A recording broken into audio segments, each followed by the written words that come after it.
Good afternoon and welcome to Midday Moms. This is Dorothy Pilarski and Susan Brinkman welcoming you today on the Feast of St. Nicholas. We were just praying for his intercession. We want to welcome all of you who are signing on and all of you who maybe will be watching this on YouTube. You never know. Anyway, Midday Moms is a part of Catholic Moms Group. I always say you want to find us, you Google 3 words, Catholic Moms Group. We're faith partners with the Archdiocese of Toronto on a mission to revive the vocation of motherhood. And we do so by primarily helping parishes start moms groups and bringing you incredible authors and researchers like Sue Brinkman. She's such a gift to our ministry. We're so excited that she's here. I'm going to give you just a little short introduction about Susan, and she's going to fill in a few blanks, and then we're going to show the ministry video. So those of you that might be called to start a Catholic Moms group might know a little bit more about us. Now, Susan is the author of, is it 11 books or is it more now? It's a lot more now. That's outdated. It's about 17 now. It moves up every year, it seems. Yeah, no. So anyway, Susan is a prolific author, and soon during our interview today, she's going to tell us about an exciting new series that she has. Maybe one day we can have her on and ask her how she manages to write so much, because my gosh, that's very, very prolific writer. Susan is also an award-winning journalist. She's won lots of awards. And for well over 10 years, she's been a researcher for the Women of Grace, the New Age section, handling all sorts of questions and answers. And Susan is a Carmelite, is that right? Yes, third order. Yes. Yeah, Yes. so third order Carmelite. So she's I'm a real fan of Susan's. Those of you that have joined us before know that we've had, Susan on many times, and people return to her videos over and over again. She's a real gift to us and to our ministry and to women of grace, and to people all over the world. So just a little bit more about Catholic Moms Group. We want to help parishes start moms groups, and I'm going to just show you very quickly a 3-minute video, and we're hoping that somebody today will be inspired to start a Catholic Moms Group, because if you're ministering to moms, you know you're going to minister to the entire family. And really, right now, moms are struggling. They're pulled in 330 million different directions. And so our ministry is set out to minister to them, to catechize them, to pray with them, to pray for them. So let me just share with you our ministry video. Come, Holy Spirit. There we go.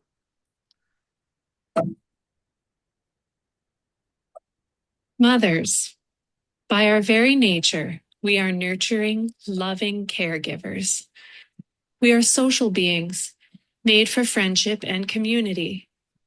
We are also spiritual by nature, made by a loving God to know Him and love Him, and to pass this love of our Catholic faith on to our children.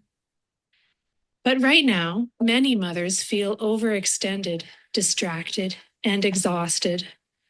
Though as Catholics, we have the community of our church, many mothers attending Mass could not name the moms sitting next to them in the pew they share. Community and support among Catholic mothers is desperately needed in this hectic and chaotic culture. Your parish needs you to bring these moms together. Hi, my name is Dorothy Pilarski. I'm the founder of Catholic Moms Group. We at Catholic Moms Group are on a mission to revive the vocation of motherhood. We exist to bring together like-minded, faith-filled mothers who crave community and are focused on spiritual growth, Catholic teaching, and fellowship. Can you imagine a thriving, engaged mothers group at your parish? A group of moms in love with their Catholic faith, ready to serve other mothers no matter what stage of motherhood they're at. Can you imagine what a difference that would make at your parish? Starting a mothers group, it's not rocket science, but working with a team who's done it before and who's done it dozens and dozens of times sure does help. The Catholic Moms Group membership site is an online community that offers training, resources, and dozens of tools for parishes to help them start a mothers group quickly and efficiently. We're here to provide you with a clear path to launching a Catholic Moms Group at your parish. All of our materials are 100% Catholic. We have clearly laid out meetup plans for both moms groups and toddler groups. We are obedient to the magisterium of the Catholic Church. We have created dozens of tools that are going to save you time and energy. And besides that, we love our Blessed Mother. We constantly turn to her for her intercession. You can make a huge impact in your parish, so join us. We are revolutionizing the way parishes start mothers groups by providing parishes with a Catholic mothers group starter kit and by nourishing and training a community of Catholic mothers group leaders across the world. It's time to start a mothers group at your parish.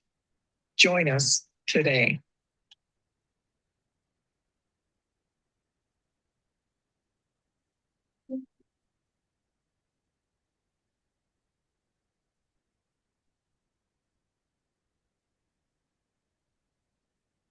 So, welcome to Midday Moms. We work in conjunction with the Archdiocese of Toronto in helping parishes start moms groups and in catechizing moms. And we're delighted today to have an incredible interview. I always look forward to interviewing Susan Brinkman. And just to let you know a little bit about how this interview got started, I'm always following Susan on Facebook, on Women of Grace, and I saw that she had posted a blog post about a movie called Dear Santa.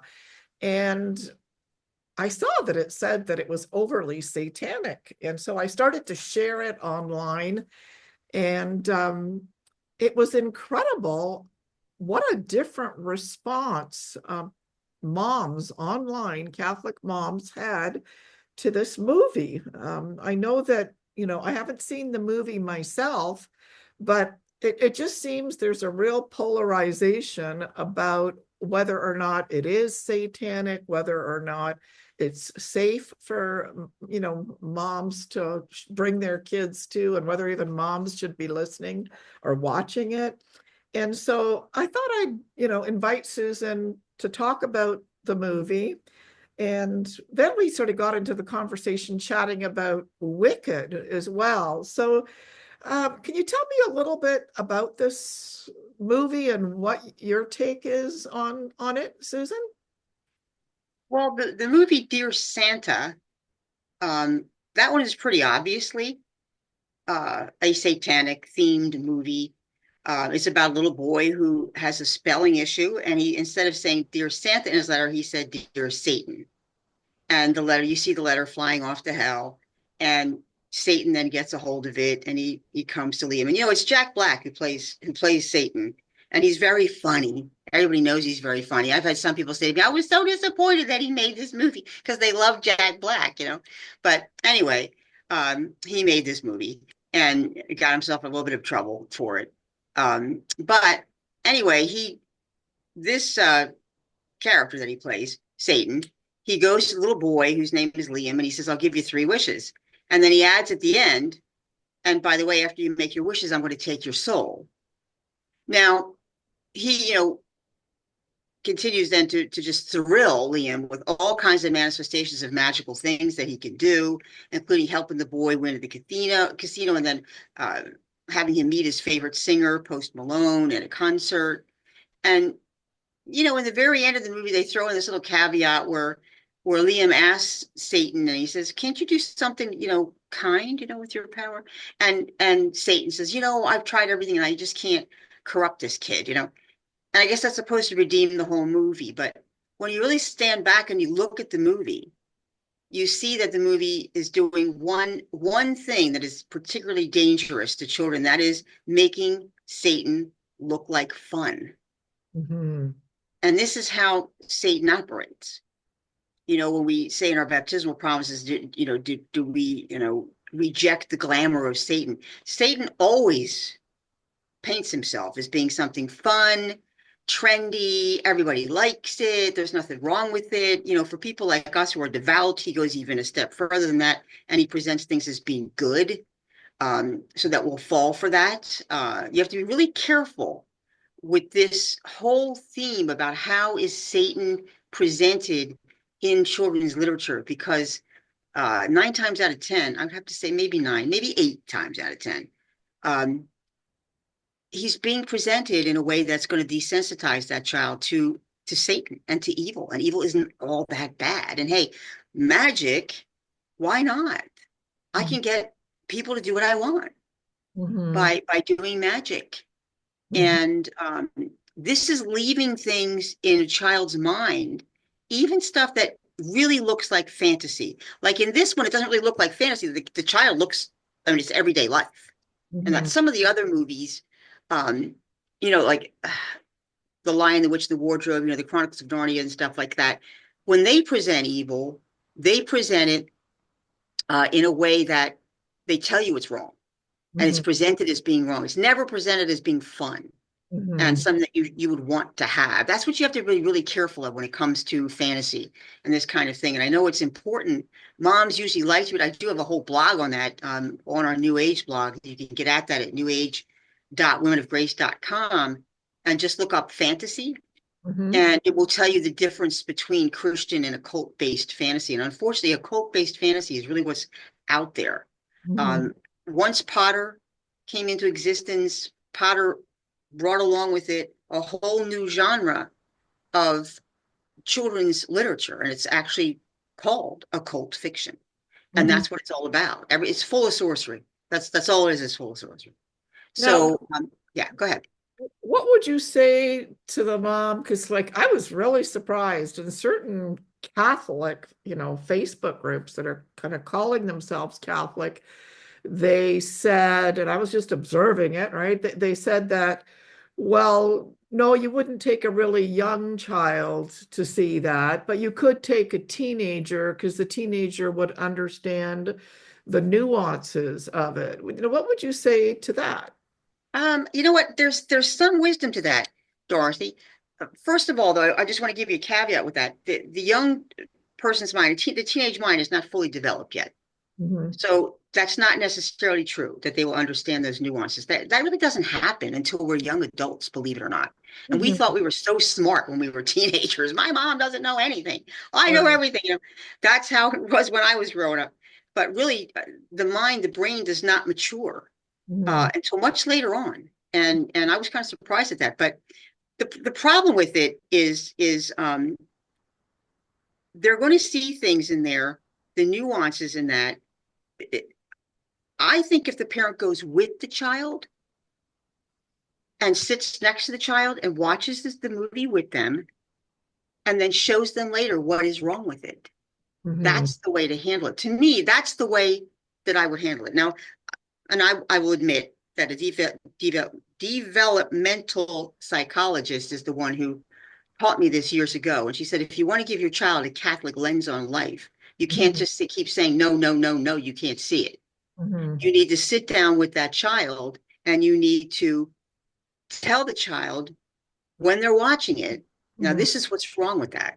You know, when you're going to take them to see Dear Satan, you say, no, Satan, yes, Satan does do things like let you win at the casino and make you win all kinds of money. But Satan is really out to destroy you because remember, he's the enemy of God.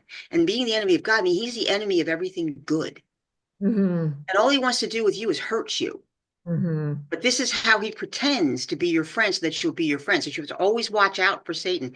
That is going to teach that child how to look at the world now through a Catholic lens and through Hmm. that Christian lens. But if you just don't ever let them see it and then throw them out there into the world Hmm.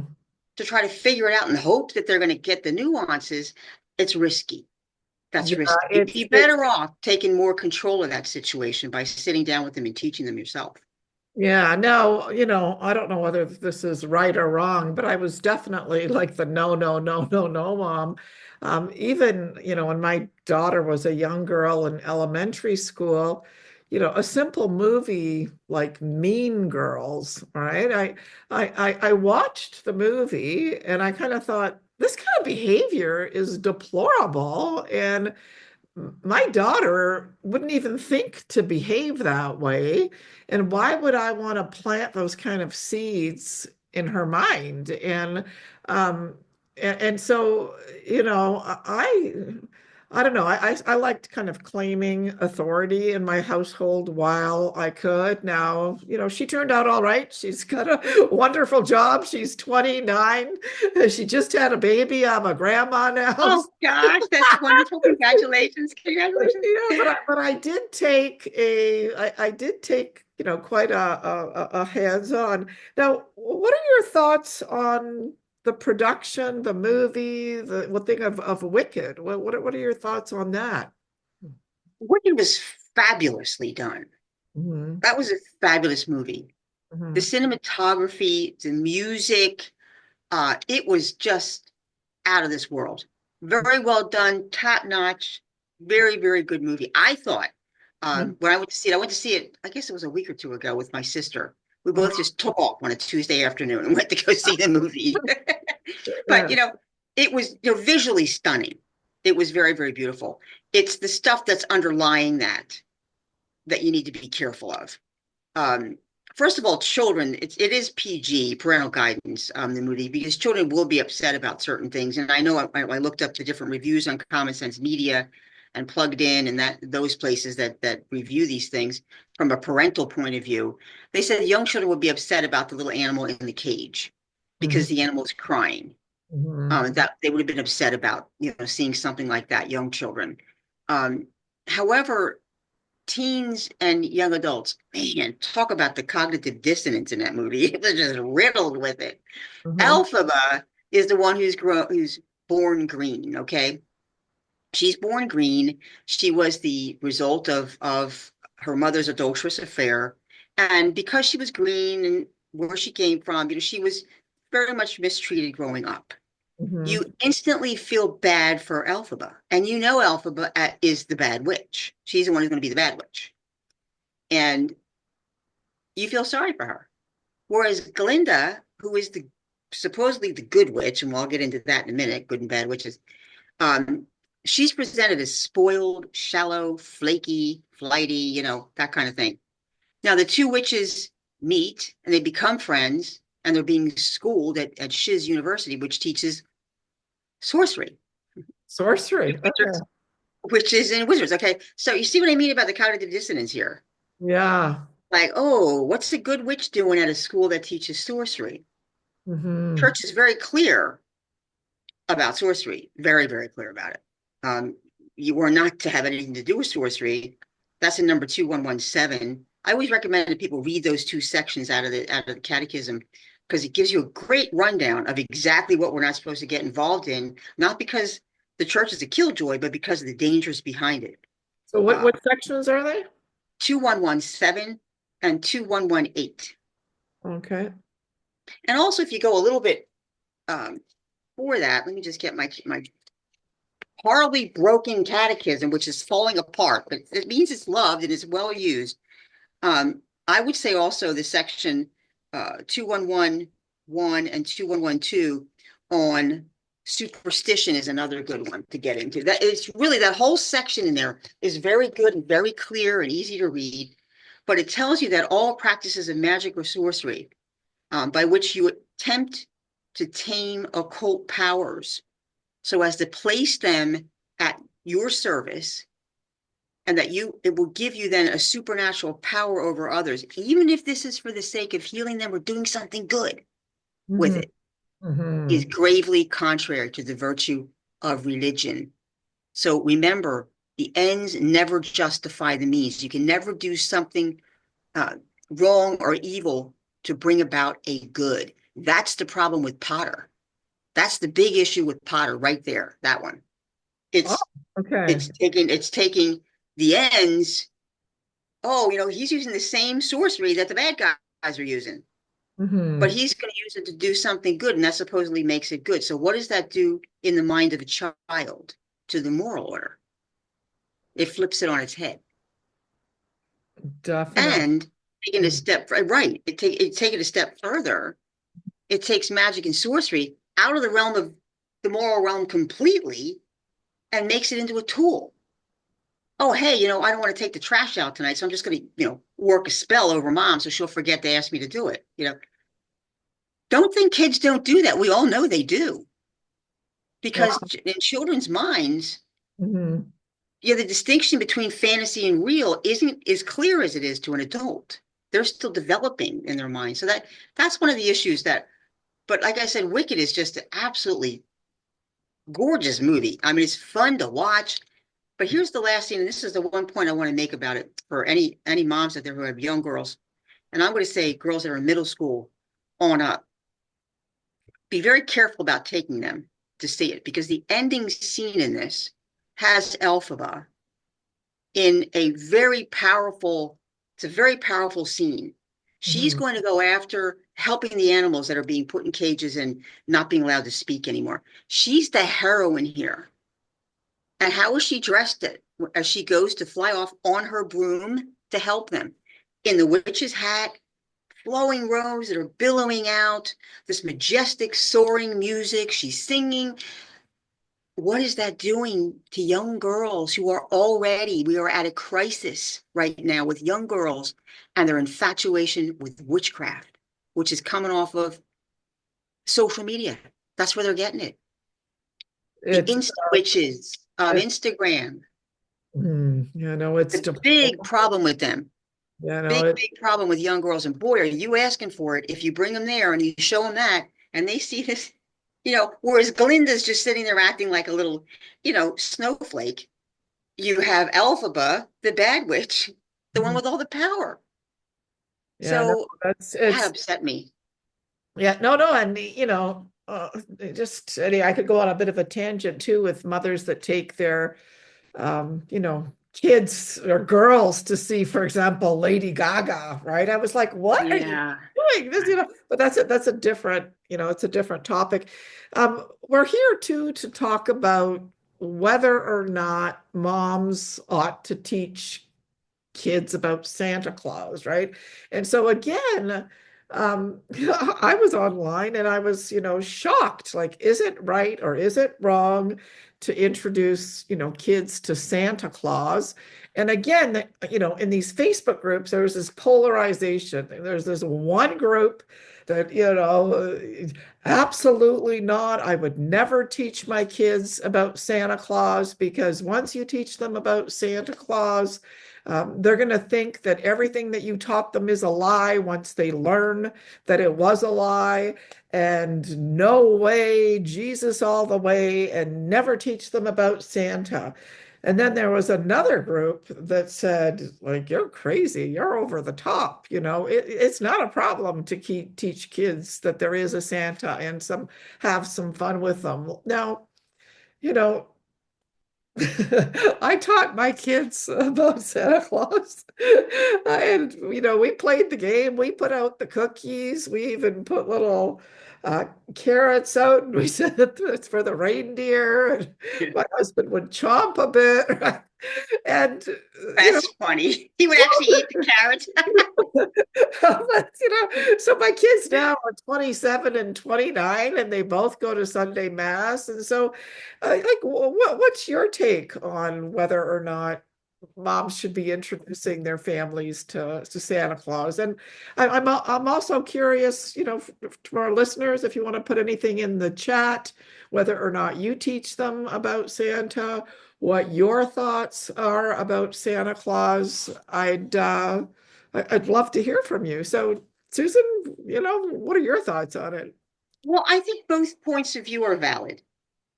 I don't think anyone is more valid than the other. I think it's a personal preference there, and it's also the way that you go about teaching this child about Santa Claus.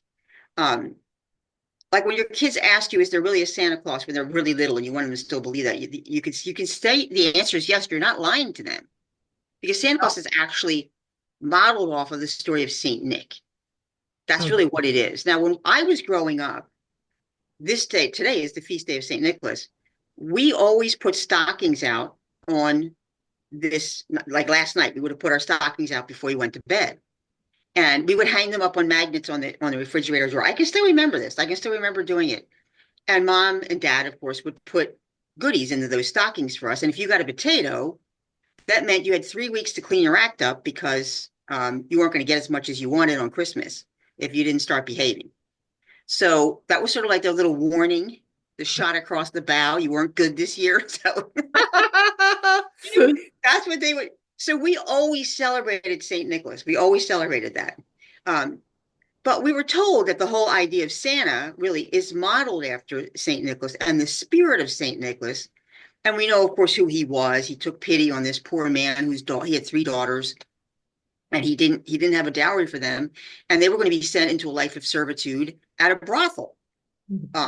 You might want to keep the brothel part out for the littler ones. Keep that part out. Just say a life of servitude.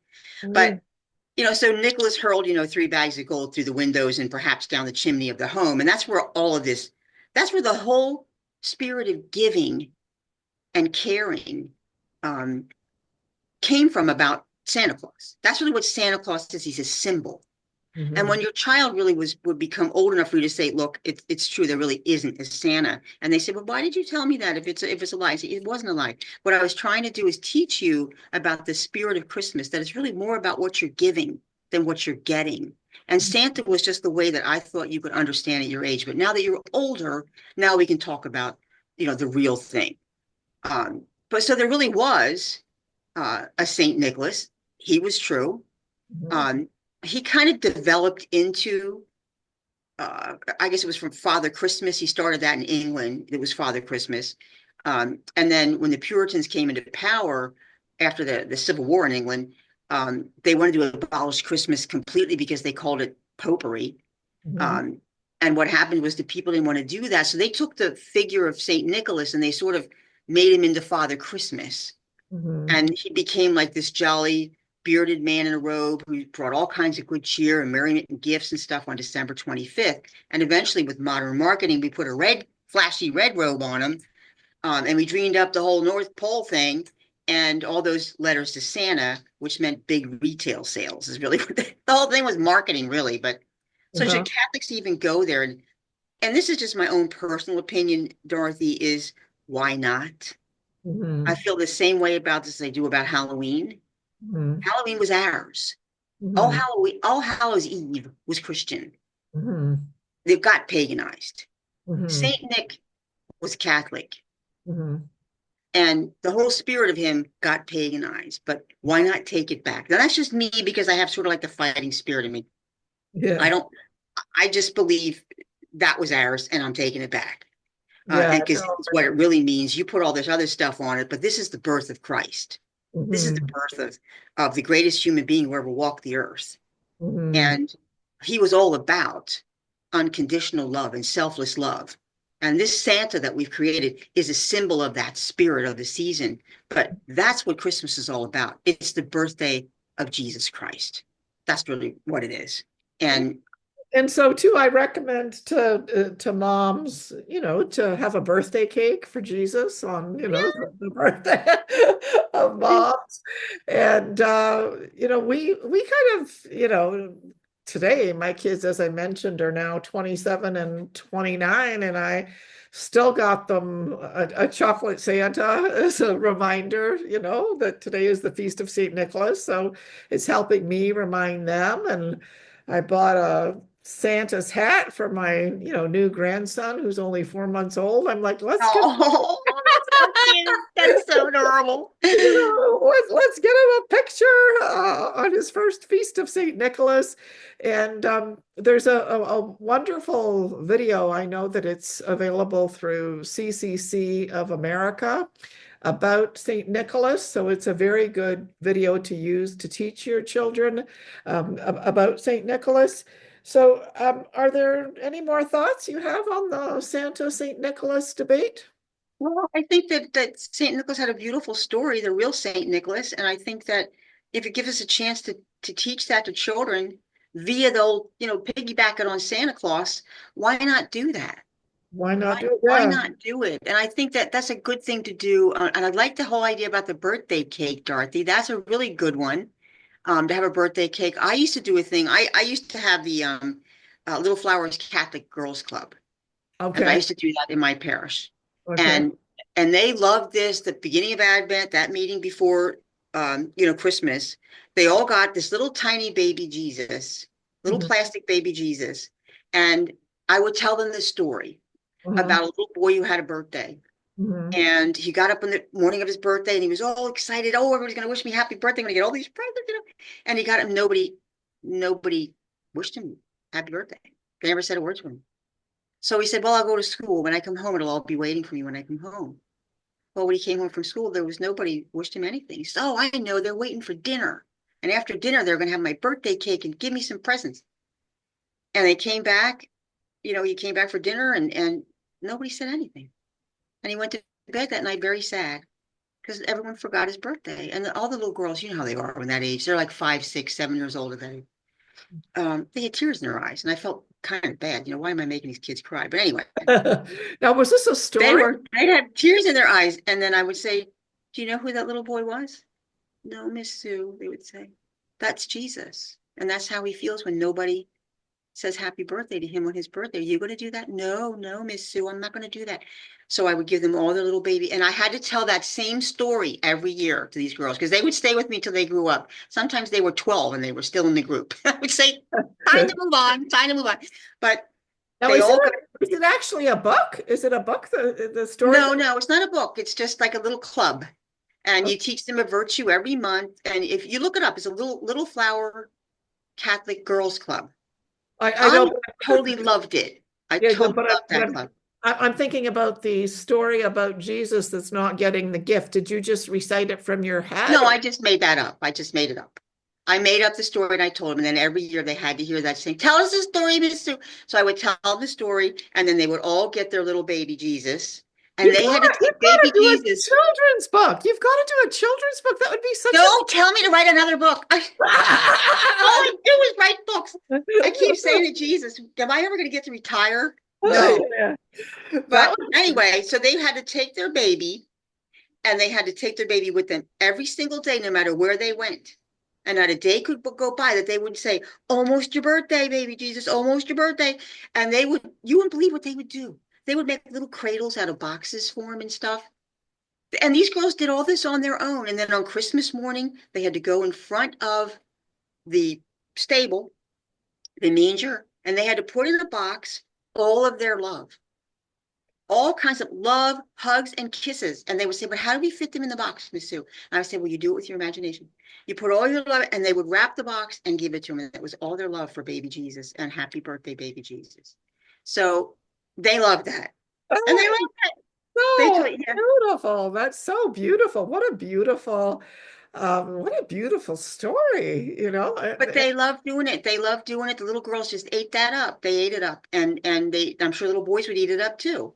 Everybody can relate to having your birthday forgotten. I mean, who would ever want to have your birthday forgotten? I mean, that's kind of terrible. But anyway, and many people forget that it's Jesus's birthday, right? That's such a beautiful, some of the imagery was popping into my head.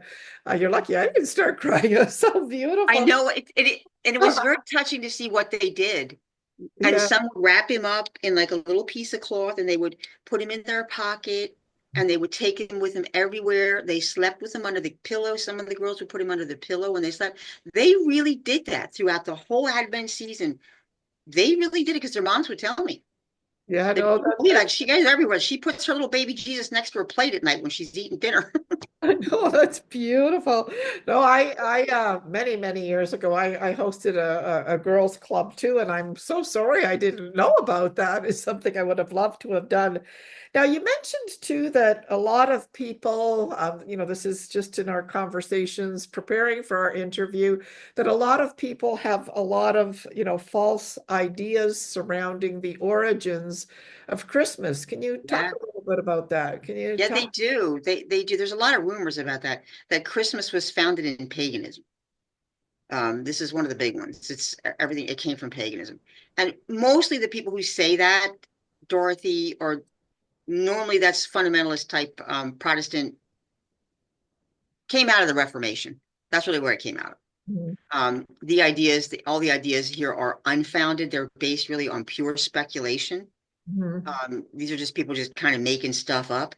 Some think that because the Romans celebrated Saturnalia between December 17th and 23rd, Mhm. that Christmas was somehow connected to that, and that the Romans also celebrated the birthday of the unconquered sun, and that was on actually December 25th.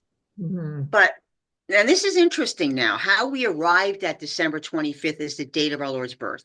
Mhm. And I base a lot of what I'm going to tell you now on something that was written by Father William Saunders, and Okay. he's in the Diocese of Arlington, Virginia. And he said it took a lot of scriptural detective work, but listen to how they figured this out. Okay, they didn't have good record keeping in antiquity. They didn't have that at all. But at the time of the Annunciation, we know from Scripture, the archangel told Mary that Elizabeth was 6 months pregnant. So that's your first clue. Saint Zechariah, who was Elizabeth's husband, Mhm. he was a priest of the class of Abijah. We know that from Luke 1:5, which was the 8th class of 24 priestly classes. And we know that from Nehemiah, that there were 24 of those. And each of those classes served 1 week per year in the temple. Mhm. Now, a Catholic theologian named Joseph Friedlieb, he established that the priestly class of Abijah would have been on duty during the second week of the Jewish month Tishri, which Mhm. falls between September 22nd and the 30th. Mhm. So now stay with me now. If she conceived shortly after his week of service, Mhm. Elizabeth conceived shortly after that. Fast forward 40 weeks, Mhm. and you get to the end of June. Mhm. We celebrate the Nativity of St. John the Baptist on June 24th. Okay. So, because Elizabeth was 6 months pregnant when Mary became the mother of Jesus, you back that up. That was March 25th. Okay. So if Elizabeth's child was born on June 24th, Mary would have been 3 months pregnant at that time, which means Jesus would have been born exactly 6 months later on December 25th. Wow. So that's how they got to December 25th. And here's the other thing that he reminds us of. He said, St. Luke got all of his information for his book in the gospel from Our Lady herself. And Mhm. he asked the questions. He said, wouldn't St. Luke have asked her about this? Mhm. And in fact, wouldn't the apostles have said, hey, when exactly was he born? Mhm. I'm sure they're going to ask you about all the other hidden events in his life, but they would have asked surely when he was born. Mhm. So, and in addition to that fact, for those who say that it had something to do with the Roman feast of the feast of the unconquered God, um, Christ, the birthday of Christ was recognized on December 25th from the time of Saint Theophilus, who died in 181. And the Mhm. birthday of the unconquered Son was not established to the Roman Emperor Aurelian in 274. Mhm. So in other words, Christmas was already in place Ah, before okay. the Feast of the Unconquered Son. So once you do a little bit of, more serious, mature scholarship, you Mhm. could just take that pagan myth and blow it right out of the water. I mean, it's no. But I thought it was really fascinating the way they came up with the date. Yeah, no, the one thing that I just love about, the Catholic faith is that when you dig a little deeper, the answers are there. And so I also want to just encourage moms that if your teenagers, if your young adults start, firing stuff off at you and you Yeah. yourself might not have the answers, I'm like, go to the Women of Grace website, find Susan Brinkman and ask her. I can't tell you how many times I've written to Susan and I'm saying, okay, so-and-so is saying this. What do you think? Or, I not too long ago went on a retreat and it was at a Catholic retreat center. And I had some serious concerns about the priest. And so I fired off my concerns to Susan Brinkman. I'm like, what do you think? The answers are there. And so I would encourage you not to be intimidated by your children, by your teenagers, by your young adults. Instead, do a little bit of research and, Women of Grace and Susan Brinkman, they have a record-breaking amount of historical data about all of these things. And so we're constantly sending moms over to you. Now, Susan, you were going to tell us too a little bit about the history of the Advent wreath and the Christmas tree. The Christmas tree is funny almost. Yeah, people actually believe that the Christmas tree is pagan and that we're not supposed to put it up in our houses. Because this is because of some passage in Jeremiah where the Lord says, learn not the customs of the nations, for the cult idols of the nations are nothing wood cut from the forest. Mm-hmm. And somehow they got from that you can't take a Christmas tree. So anyway, it's true that the Romans did decorate their temples with evergreen trees. In pagan populations, they used to cut down trees and branches and they would fashion them into the likenesses of their gods, and then they would decorate them with ornaments, and then they would worship them as gods. So there is some truth to that. But the Christmas tree that adorns our homes today has actually very, very Catholic roots. And it stems from Saint Boniface, who died within Saint Boniface. He was the great apostle to the Germans. It's a beautiful story about him and how that came about. He was really the first person to ever use a Christmas tree to celebrate the birth of Jesus. And it came about one year on Christmas Eve.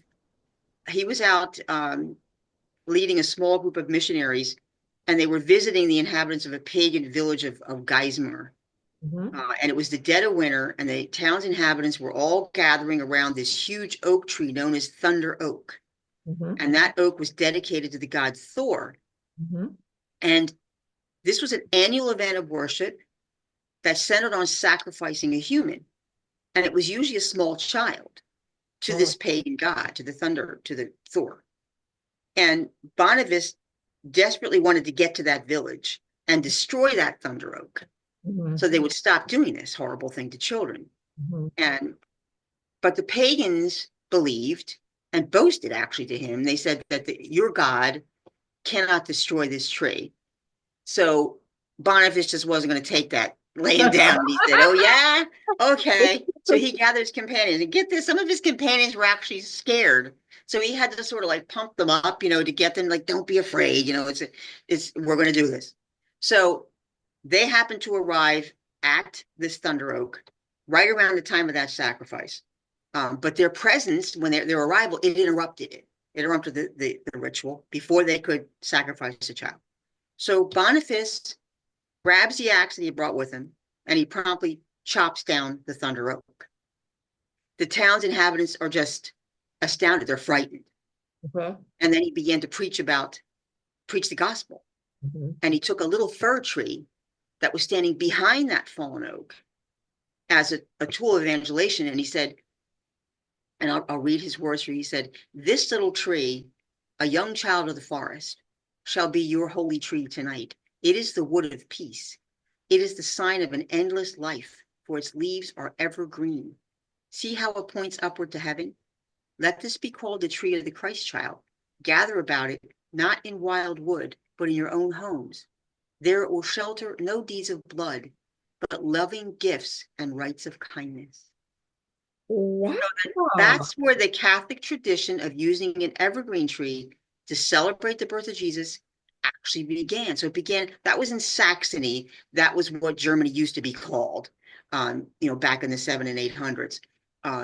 It spread throughout Germany, and it became very popular when Queen Victoria and Prince Albert sent out a Christmas card one year. I think it was like in the 1840s or something, and they were standing around a Christmas tree with their children, and it just boomed after that. It went all through Europe, it came to the United States, and everybody began to be, putting up Christmas trees in their house. But isn't that a beautiful story?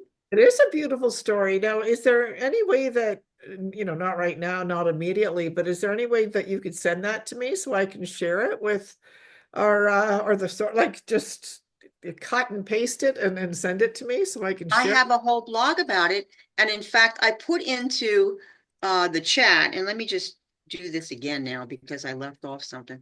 New Age Women of Grace.com.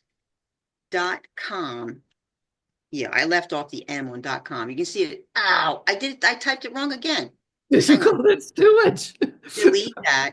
Let me delete yeah. that. No. My fingers are cold. Yeah, no. Right now. I have a real hard time when I'm live. I have a hard time typing. I get kind of flustered.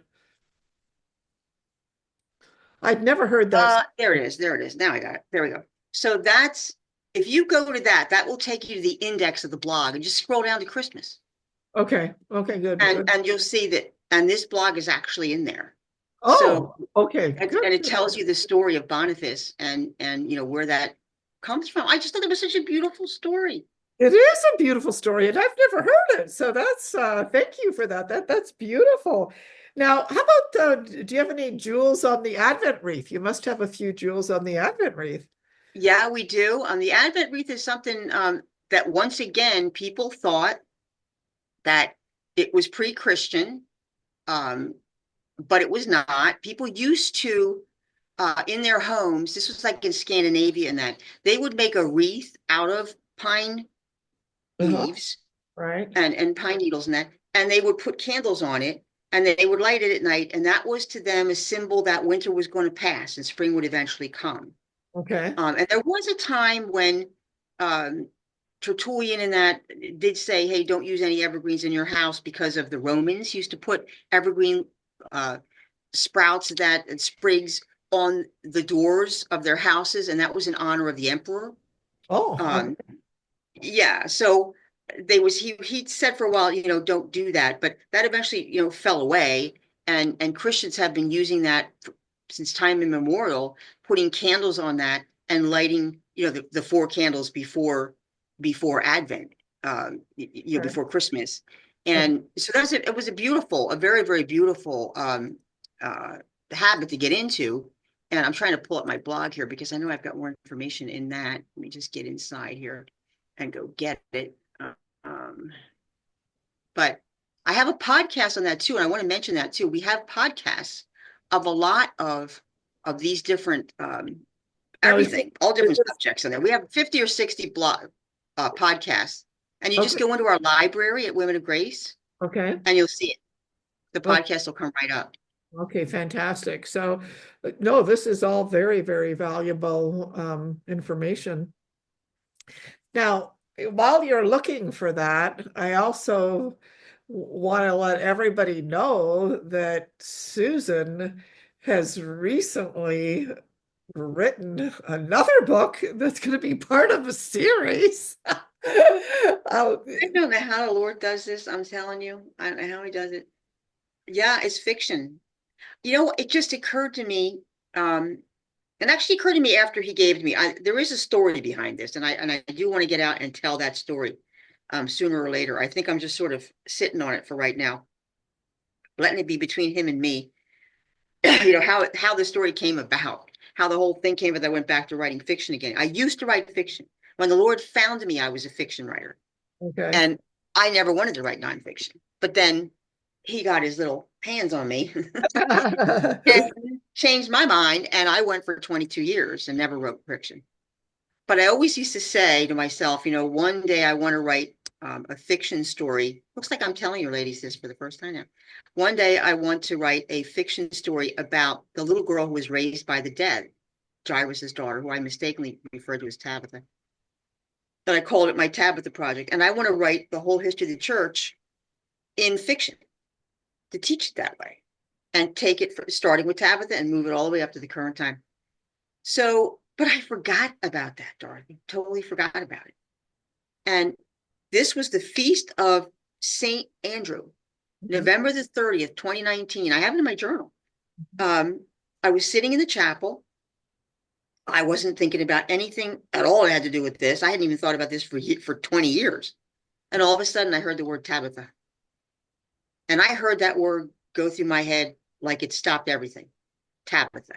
And I instantly knew what that was. And I thought, are you asking me to write fiction again? Mm-hmm. Long story short, I ended up writing The Chronicles of Ariella, which is, and I'll put it in the chat. I can typewrite. Here we go. Chronicles of Ariella. It's a 6-part series. And what it's doing is it's teaching about the New Age and the occult, but it does it in the form of a story. And the story is a woman who hates the church. She's been away from it. She's very dysfunctional. She has a bad background, a childhood. And she is an investigative reporter. And there's a bunch of hate crimes that are taking place in her neck of the woods. And she's assigned to it. And it just so happens that the supervisory special agent of the FBI is the most handsome man on the planet. And he's completely and utterly Catholic. Very Catholic. He's a deal breaker. She might have anything to do with him. But this man, and through the priest that she talks to about these hate crimes that are going on only in Catholic parishes, that leave people dead and that. So, I mean, there are real crimes that are going on there. He teaches her what everlasting love is all about. The everlasting love of God. And she ends up, and I don't want to give you too much because I want you to read the whole series. It's 6 books. 6 books? 6 of them. He can never do anything with me easy, Dorothy. Everything has to be, I want 6 books. Why 6? Does it have to be 6? But it took 6 books to get this worked out in a way that, let's say you have a daughter who hasn't been to church, doesn't like the church. If it's anything at all preachy, she would throw it in the trash. Right. It took that many books, really, to get to the point where you don't even know what you're learning about Catholicism in the course of this woman's story. It just took a lot of work to be able to do that so that it's not preachy at all. It's not at all preachy. No, that's and you know what's fantastic is that we constantly have what I call vintage women approaching me and sort of saying, I did my best to pass down the faith and my kids just aren't biting, right? And in fact, they're involved in some of these occult practices and so on and so on. So, I go through them all there because she investigates this.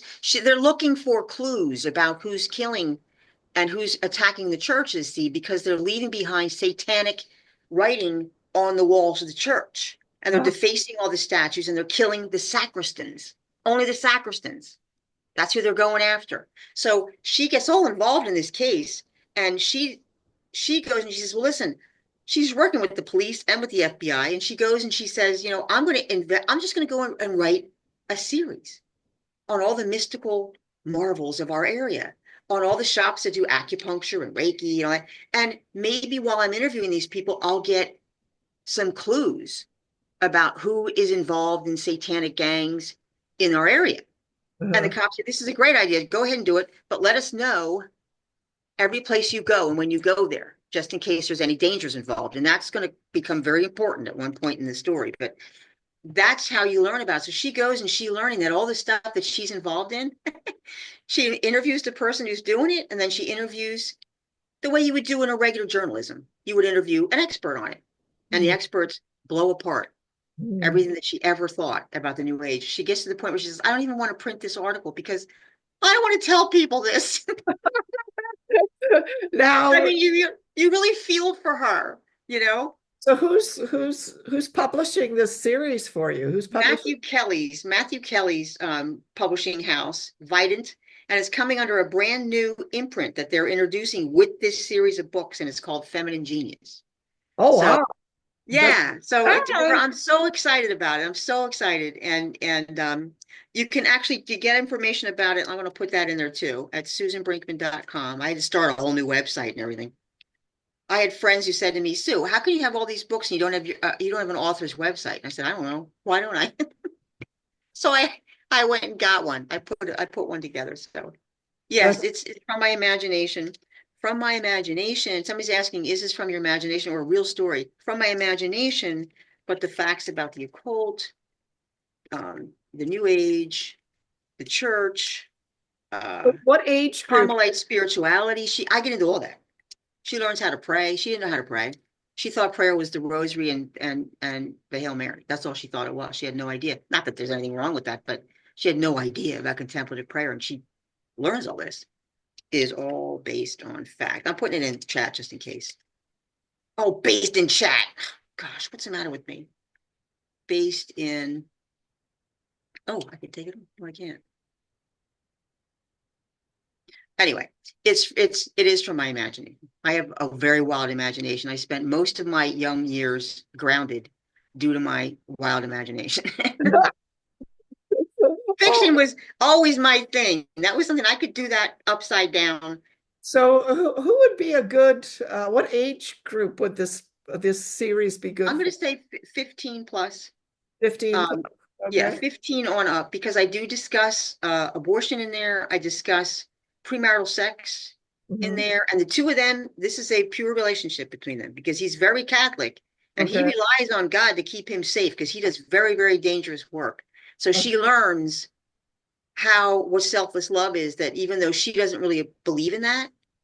You know what I'm thinking too? I'm thinking that this also might be a good series for like cultural Catholic young women that, you know, Yes, that they I don't had know. them in mind. Yeah, they don't know the faith. Because you Like, know what, Dorothy, you know what? I came from that. I thought the church was a dinosaur. uh, I mean, when I'm working through this character, that was me 25 years ago. That was me. I mhm, thought everything about it was a joke. I wouldn't uh-huh. listen to it at all. And then I slowly began to be introduced to different things. It was like, oh, wait a minute. And I started to ask myself some questions. And I'm like, ooh, but I would fight it. I Hmm. would fight it tooth and nail. I didn't want, no, but I want nothing to do with this church. So, So, so Susan, not all 6 books are currently available, right? right, just the first one has debuted, and it's going to be every 3 months. Every 3 months. So Okay. the next one won't be out probably till February or March. The second book will come out. Okay. Um, Okay. And and where you can can get it on people, Amazon. and you can get it on Amazon. Did Yeah, you? it's called Lioness Lost. Um, I'll put it in here. Lioness Lost is the first one, meaning lioness. Her name is Ariella, and Ariella is the Hebrew name for lioness of God. So in the very first book, she's totally lost in the first book. Trust me, she's lost. So again, it could be a good book for, women that maybe, or young girls that haven't necessarily rejected the faith, but also don't know it, right? And this is going to Or help. have been away from it. My 40-year-old niece, and she didn't just do this because I'm her Aunt Sue. She is an avid reader, and she read all 6 of them as they were coming off my printer. She couldn't wait for those books. She said, Aunt Susie, when's the next book? Are you done it yet? You done it yet? Done it yet? Give me the next 3 chapters. She read all things, all these things, and loved it. In fact, her review is up on the site. Somebody's asking me for a picture of it, and I can actually get you that. Let me just go on to Amazon, and then I will. Can you screen share it or? Yeah, I'm gonna. That's exactly what I'm gonna do. I'm gonna screen share it. Hang on here.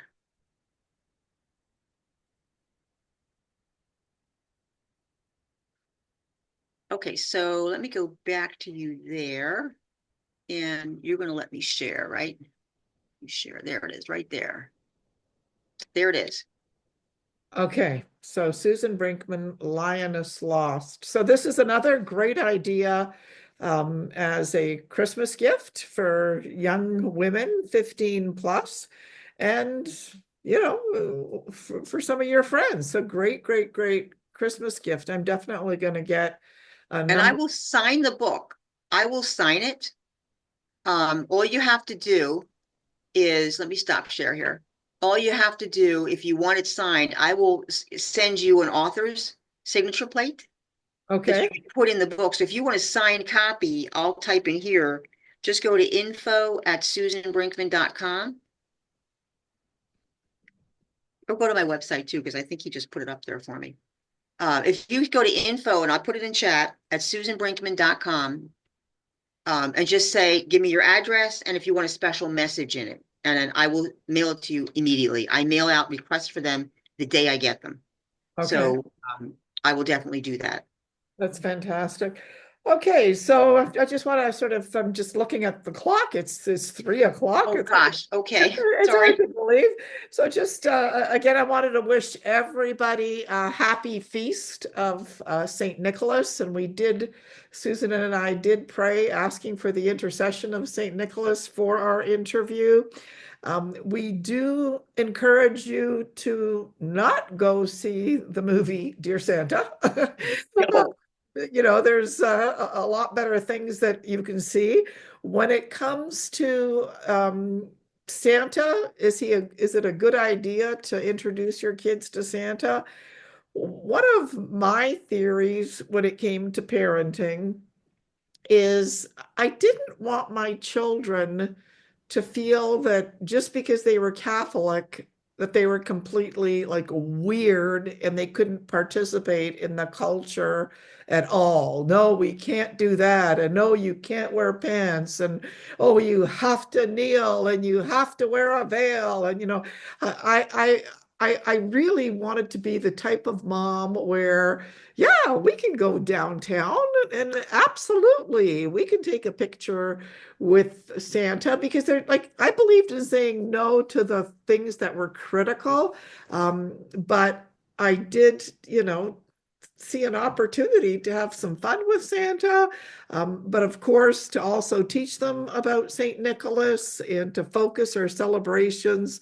Um, I guess because I was born in Poland, raised by two very religious, pious um, Polish people, and we did not have meat on Christmas Eve. It was very solemn, it was very formal, and so we've maintained that tradition in our own family, and sort of the fun begins on Christmas Day. So I sort of, but if folks have if moms have a particular preference, I just say make sure to introduce St. Nicholas and don't lose the opportunity in that. Think twice about taking young girls to see the production of Wicked, because again, you don't want to plant seeds that are going to take your kids somewhere where you don't want them to go. And yeah, so did we talk about just briefly the history of the Advent wreath? Did we talk about we that? did that. The Advent, we did that just at the very end. We did the Advent wreath. The Okay. Christmas tree, Christmas, Okay, Santa. and you're going to and if we want to find that if we want to find that blog post to St. Boniface, we'll go to that link, the new a I the wonder if link. I could just give that to you. I mean, I kind of put that in the chat. Well, you know what I'm gonna like if it's not too much trouble for you to email it to me, then I'll put a link. Yeah, that's a good idea. I will do that. No, it's not too much trouble at all. I will go ahead and I will send that to you. And then And when I send out when I upload this video, then I'll include it in the links, and then I'll email it to everybody as well. Okay. Oh, so Gina Tomasino is asking, this is actually a very good question. What about men? Would they be interested in Lioness Lost? no, it's definitely a woman's book, and It's it's got a wonderful romance that runs through the whole series, this romance. it's Um, romance. and they would be thoroughly bored by it. Okay. You No, know no. how men are with all the romantic stuff because he's very romantic. He's not trying to be romantic. He just is. And she's pushing him away the whole Yes. time. But he's relentless. This is who he wants, and he's going to get her. And I'm not going to tell you how that ends. You know what I mean? And Don't. you're not going to know it until the very end of book 5. But it's definitely a lovely road that they travel together. It's a beautiful road. Well, hopefully we've got Claude is a regular here on our Zoom calls, and she's from Dubai. So maybe if she buys 5 or 6 copies, you'll get women reading it in Dubai. Wouldn't that be? Oh, wouldn't that be wonderful? I would love that. I would love it. But it would make young girls who read it, they will then understand what romance is all about. Yeah, And no, they're going to that's want romance is what it is. That's when I hope they're going to want it. But when I say romance in this is all pure. It's more like Hallmark type of romance, but it definitely deals with things. So that's why I'm saying 15 years old. We deal with it. She asked these questions, to the priest, why does God have to put such a high bar on stuff like that? What do you have to be married for? That's ridiculous. And you should hear his answer to her. yeah, no, I'm excited. Yes, he I- tells her. I'm excited. And I used to host an event called Calling All Girls, and moms have been asking me, Dorothy, why aren't you hosting Calling All Girls anymore? And so maybe I've got to invite you to come to Toronto. Oh wow. Oh wow. I was in Toronto. Gosh, this was many, many years ago now. Maybe 30 years ago was the last time I was in Toronto. Yeah. So anyway, Yeah. That'd be fun, wouldn't it? That would be fun. yeah. So who knows? We'll have a big bash. We'll have a Yeah, big we'll have bash. a big bash. Yeah, no. You can bring a case of your book, so we'll have fun. Yeah, there you go. There There you you go. go. By then, hopefully they'll all be out. Yeah, I don't know. That's fantastic. Okay, so just on the behalf of all of us at CatholicMomsGroup.com, we want to thank each and every one of you for signing on. Thank you, Gina, for your questions. Thank you, Claude, for joining us. It's always wonderful, wonderful, wonderful to have you join us. And for all of you that haven't said anything, thank you for joining us. And if you're called and if you're able, we do ask you to pray a full rosary for Susan Brinkman today, Oh, Thanksgiving. thank you so much. Yeah, I'll be praying a rosary for you today in Thanksgiving. And for any of you that are able, if you want to tell Susan that you're going to, it's always beautiful to see it in the chat. And Claude in Dubai says that she's going to pray a full rosary for you. So you have a full rosary coming to your way from Toronto, Canada. You've got a full rosary coming your way from Dubai. Oh, that's so wonderful. And Claude, if you have any problem getting that book, you just email me and I'll make sure you get copies of the book. Don't worry about it. Because she's saying that Amazon might be different there, but I don't think it is. I think in Dubai you should be able to get that book. Yeah. So good. So anyway, so I just wanted to wish everybody a happy Advent. I want to thank Susan again for her incredibly informative. I'm always amazed at the things that I thought I knew and I don't know. And I'm always deeply consoled in having a friend like Susan because I know what I don't know. I can send her an email and she'll enlighten me and pray for our event Calling All Girls because women have been hounding me. So maybe the Holy Spirit's giving me a nudge. I'll definitely be praying. So thank you, Susan. Thank you, all of you, Thanks for having me. joining us. And I also, last thing, I don't mean to be pointing finger like an old grandma, old lady, but I would really encourage all of you, especially if you're on Facebook, and I do spend a fair bit of time on Facebook. I love Facebook, but I do see a lot of young moms getting spiritual direction from other young moms in Catholic Facebook groups. And I really I get nervous because a lot of these Facebook groups, while they're, the intention behind them is good, very often the admins are not trained theologians and some women are really misinformed, and it seems like whoever has the most popular opinion in some of these Catholic, moms Facebook groups, they kind of like dominate the discussion, and then women that maybe are a little bit more cautious about the demonic, they're a little bit more cautious about taking their girls to see, Taylor Swift. They're a little bit more cautious about taking their girls to see, they get shut down, right? And so if you've got a gut instinct about something, I often just do not have the energy or the time to get into fights and debates in Facebook groups for Catholic moms online. And it's one of the reasons why our ministry doesn't have one of those Facebook groups, because I know of the incredible amount of energy and knowledge it would take to set women straight. So if you're on social media, if you're on Facebook, God bless you, I'm there, you can find me there. But please make sure that you're checking with Catholic theologians and get your direction, from a real spiritual director. Always check the website, the New Age section of the Women of Grace website, if you've got any suspicions, because it's very dangerous. You see these Catholic moms groups online, these Facebook groups, and they're not women, a lot of moms are not being properly guided. So just a little bit of a warning there. Anyway, thank you, all of you, for joining us today. Thank you, Susan. Thank you, Women of Grace. You guys are fantastic. Love you.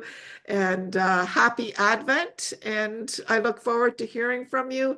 And if the Holy Spirit nudges you to pray a full rosary for Susan, please do so. And if you want to throw one in for me, or even one Hail Mary, we appreciate your prayers. So thank you very much. And happy Advent. Okay, bye now. Happy Advent to you. Bye, everybody. God Bye-bye. bless you. God bless you too. Come, Holy Spirit. Now, I'm just trying to figure out, come, Holy Spirit.